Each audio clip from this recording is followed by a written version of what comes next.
আমার নাম সার্জিস আলম। আমার বাসা আসলে পঞ্চগড় জেলার আটোয়ারি উপজেলাতে।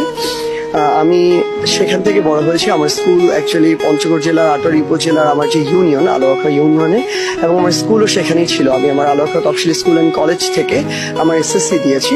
তো স্কুল লাইফের সাথে একদম স্কুল লাইফের শুরু থেকে আমি বিতর্কের সাথে সংযুক্ত ছিলাম। ক্রিকেট খেলতাম প্রচুর, এক্সট্রা কারিকুলার অ্যাক্টিভিটিজের সাথে বিভিন্নভাবে যুক্ত ছিলাম।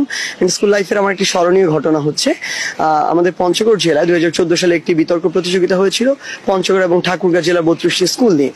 সেখানে একটি মাত্র ইউনিয়ন পর্যায়ের স্কুল ছিল, সেটি হচ্ছে আমার স্কুল। এবং ওই ইউনিয়ন পর্যায়ের স্কুল হয়ে আমরা সেই ফেস্টে আসলে চ্যাম্পিয়ন হয়েছিলাম।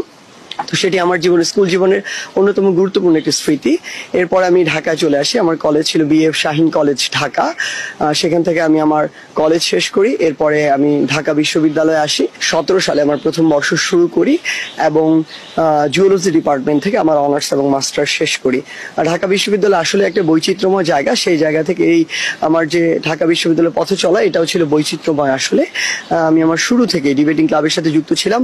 আমার অমর 21 সালের 21 ডিবেটিং ক্লাবের সাথে যুক্ত ছিলাম, সেটা দায়িত্ব পালন করেছি। ঢাকা ইউনিভার্সিটি ডিবেটিং সোসাইটিতে দায়িত্ব পালন করেছি। ঢাকা ইউনিভার্সিটি ডিবেটিং সোসাইটির হয়ে জাতীয় পর্যায়ে অসংখ্য বিতর্ক প্রতিযোগিতায় অংশগ্রহণ করেছি, টেলিভিশন বিতর্ক সহ। এবং আমার ডিপার্টমেন্টে জুওলজি ডিপার্টমেন্টে আমরা জুওলজি ডিবেটিং ক্লাব ফর্ম করেছিলাম।